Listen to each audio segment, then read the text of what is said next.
Today we will see how we can create anything using Tulu 3. This is a new LLM that just came out like 3 days ago and surpasses DeepSeek v3. It's very important to understand that this is the best non-reasoning model out there right now. So let's get started and let's see the benchmarks. Let's see the numbers, and I will also show you how exactly you can use it. We're going to test some examples and see what we can create with it. We're going to test it out. First of all, here we can see that they did post-training using reinforcement learning, and they were able to beat DeepSeek v3 in multiple benchmarks, but also surpass the performance of other models like GPT-4o. So this is a very good model, and you can read like all of these training things, how they went about it, what worked for them, what didn't work for them, but you can also play out with it on Playground. So this is free to use. This is a free application that you can use. I see that it does not use any kind of search or tools. That's perfectly fine. Let's check it out. Here on model, we select this specific model, and we're going to type in the chat, find 5 interesting ideas for front-end applications. All right, so what I want you to do is find me 5 interesting ideas for front-end applications. So I want to create front-end applications. We're going to use it to create front-end applications. So let's see what the result will be. Let's see if it can write code, if it can find ideas. Okay, so it has various things. The generation speed is very low because this is a very, very large model, and probably they don't have the latest kind of GPUs or architectures. It gave us a set of actually 5 ideas. Now, what problem I have with these ideas is that most of these require a backend. So I don't really like it. So I'm going to ask it to find ideas that only require frontend, no backend. So hopefully with this new prompt, it will be able to see its previous answers. So by seeing the previous answers, we can see that it can read the chat history, but also provide us with the new results. So let's see if it works. Hopefully it will work. So this is an offline to-do list with priority. I like it. I think this is nice. Web-based Pomodoro timer. I actually have a Pomodoro timer on the link down below in the description. You can find my website, NoFX Services. I have it with a friend. If you want to use Pomodoro timers, make sure to use ours. Mindfulness and meditation guide. So this is interesting. This is more of a guide, simple timer to do meditations. I actually think this is a very nice idea, but it will require a little bit of a backend if you want to create something very high quality. And here we have local storage, IndexedDB. So I find this very, very interesting. I think we're going to go with this offline to-do list. And we also have this personal budget tracker. So I like both of these ideas. So I'm going to go with a personal budget application. So, all right, that I like this idea. Let's find what requirements we need to create this. I like this idea. Make sure to create a list of things needed to implement this. Okay, so what I ask it to do is actually implement it. And first of all, I say it to create a list of things to implement, and then go ahead and implement it. So let's see if the result is nice. This is a little bit of a very good prompt, in my opinion. Maybe I could do it in more multiple steps, but again, let's check out the model. And I don't know if here they've got like a benchmark for code evaluation. So they have human evaluation. I think these are coding benchmarks, and it did pretty well. So I expect a good answer from it because this is not so hard. So first thing you want to do is install Node.js. Then you want to create an Next.js project. All right, you want to install these dependencies. It gives us the project structure, which I really like. It creates the interfaces and the UI components. So I really like how it creates the components. Hopefully it will give us an implementation. Let's see. Okay, so it gives us instructions to follow. All right. Okay, and it gives us a way to deploy and test it. All right, thank you. Make sure to give me the commands and code to run it on my Windows 11 computer. All right, so, okay, I'm going to ask you to give me the commands. Hopefully it will go over each of the previous steps and fix like everything. So first thing is you want to go ahead and install Node.js, and then it tells you to verify the paths. So I ask it to implement the necessary code and provide it to me, because right now it hasn't done exactly what I wanted to do. So go ahead and do it, my friend. Go ahead and do it. Implement the code, give me the code. You gave me the instruction, you gave me the structure, you gave me everything that I needed, but you have not given me all of the code that I need. So you have to give me the code. If you don't give me the code, I cannot run anything. I really like that I'm talking to the LLM while making this video. I find this super funny, and I don't have high expectations for this to run. In all honesty, I don't have high expectations. But what we see over here is that it actually starts generating each file on its own, one by one, which I think is a very big positive, because a lot of tools will either give you 1, 2, maybe 3 files, but this creates and writes each component on its own. And the code seems quite okay. I have to say it looks quite okay. So maybe I have to raise my expectations. While Node is getting like installed and everything, I'm going to go ahead and maybe I have to do this thing first. Yeah, I have to do this thing first. So let's wait. We've got 1 file, 2 files, 3, 4, 5 files. This is like the main thing, the index.tss. It has a dashboard and an income form. Okay, so in order for this to get created and place all the files, it needed a little bit of changes, some npm installs, a little bit of changes during the loading, etc. So let's see if it works. Let's see what the result is. And it failed to compile. So this is like the first thing that is happening. We have to do use client. So let's fix it up real quickly. But in general, the page indeed needed a little bit of changes. It needed a little bit of improvements. So hopefully it works right now. So here we can see the source. Here we can see exactly the expenses. So let's put 100, 1,000 over here. Click the button of add income. Nothing happens. So we're going to ask it to fix that problem for us. Again, when you use these kind of models, you have to go back and forth. You cannot expect them to one-shot everything, like do this and it's going to do it. No, this is not how it works. This is not how humans work. So we have to be okay with these models making mistakes, but actually fixing them super fast. So let's see what it thought about. Let's see if it gave us the answer. Let's see if it actually fixed the problems and exactly do the changes that it asks us to do. This is really what coding with language models is right now. I think though that reasoning models will be a huge improvement. So I really like also that it says about this UUID improvement. I think this is important because previously it did not give me these dependencies. So let's see if it can actually fix its errors. So handle submit button. Let's see where the handle submit is. It's probably here. So I'm going to replace it with the one it proposed. Let's put like the tab over here.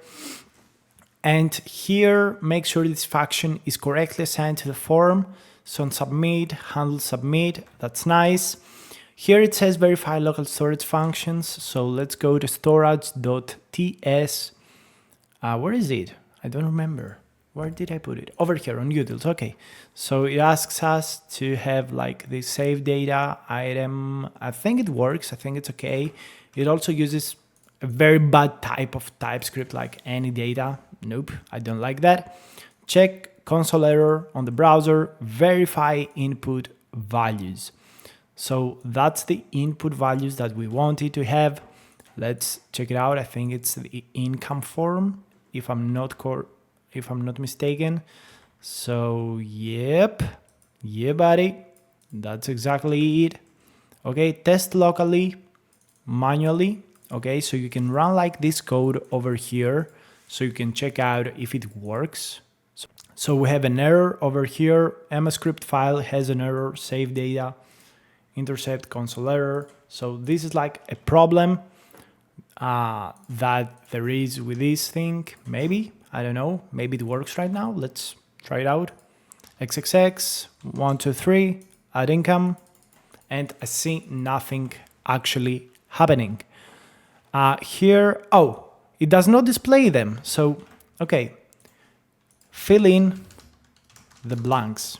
So, yeah, it may store them, but it does not display them. So this is a little bit of a dumb move by me. I should have read the code a little better. So this is the dashboard. It rewrites it, which I think is good. I think it's good. That's exactly what we would like. This use state is also implemented even better by adding the types from this folder over here, which I really like. I think that the model actually improves the code, which I think this is very nice. And did it crash? No, it's just slow. Okay. All right, so this is the explanation. So this is the result it gives us, and I really think it's going to work. I think this time it's going to work. Navigate the local host, check the responsive forms. All right. If this works, I'm going to ask it to beautify the result. So let's go ahead and do it. Let's go ahead and do it, man. All right, so, all right, Control A, Control V, Control A, Control V, Control A, Control V. Why do we have two exports? Is this my mistake? Is there any copy button over here that I can click? No, you've got to take like all of it. Okay, Control C, Control A, Control V. Okay, this is fixed. Okay, retrieve data. All right, use these things. All right. And whatever. What do we need to do? Okay, so. Okay, so does it have an error? Oh yes, it has an error, which is what is the error? So console. Okay, so it does not really like this kind of code. It has problem. Fix the following error. Again, it's all trial and error. It's all trial and error. Sometimes you've got to do what you got to do. Let's see, might happen if the date probably is not stored or retrieved incorrectly from local storage. So this is probably something that has to do with the retrieval. Let's check it out. All right, so this is retrieved data. So this is why you want to retrieve everything. Ensure dates are correctly saved. Okay, update. Use modified retrieve data. Use hook like this. Okay, it's going to write everything up again. Oh, come on, man. Don't write everything up again. Come on. Test application. Okay, and we're going to test the application. So let's see if it can actually fix its code. All right. It's going to be a little bit of a trial and error. It's going to be a trial and error. We're not going to do this super easily. It's not going to be handled easily. So we replace this one, I guess. All right, so we fix this one. And then we have to make sure that this is happening on the dashboard with a use effect, which I think it's exactly similar. It compiled. Oh, and here you can see all the previous results. So test 1, 2, 3, add income.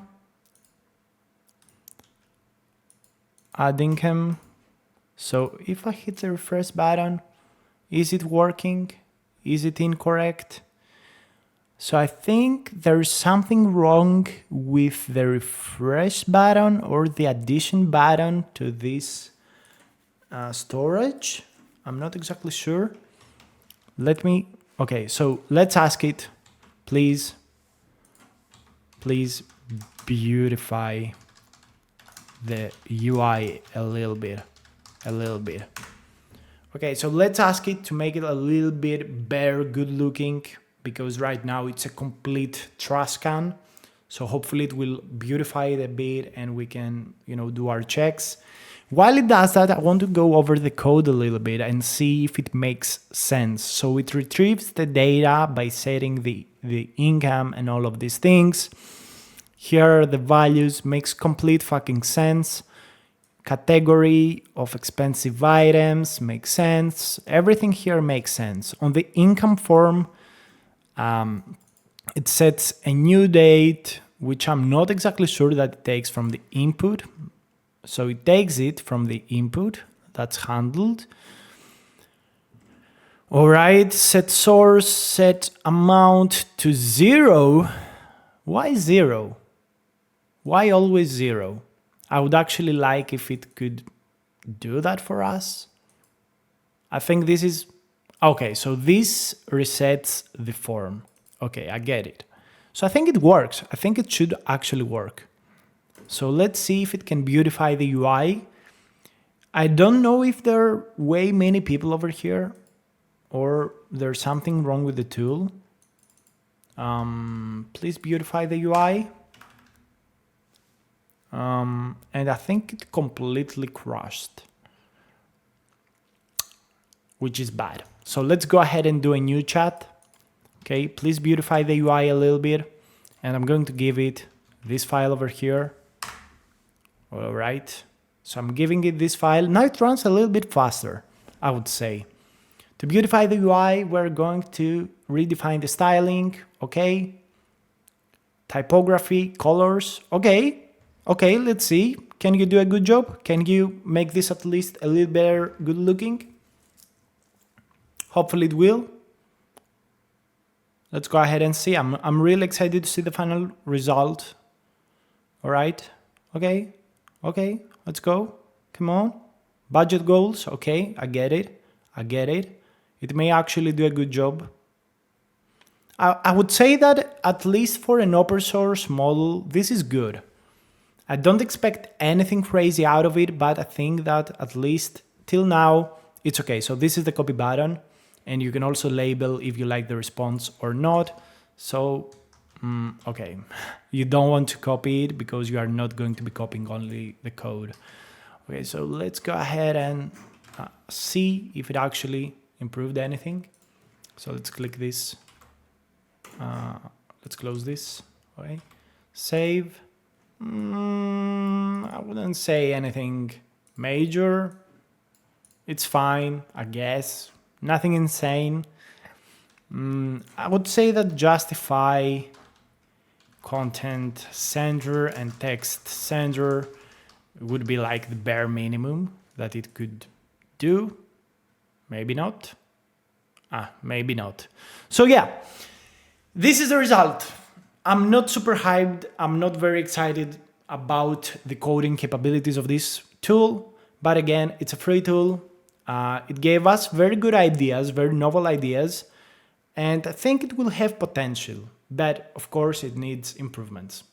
But that's it. Hopefully you found this video interesting.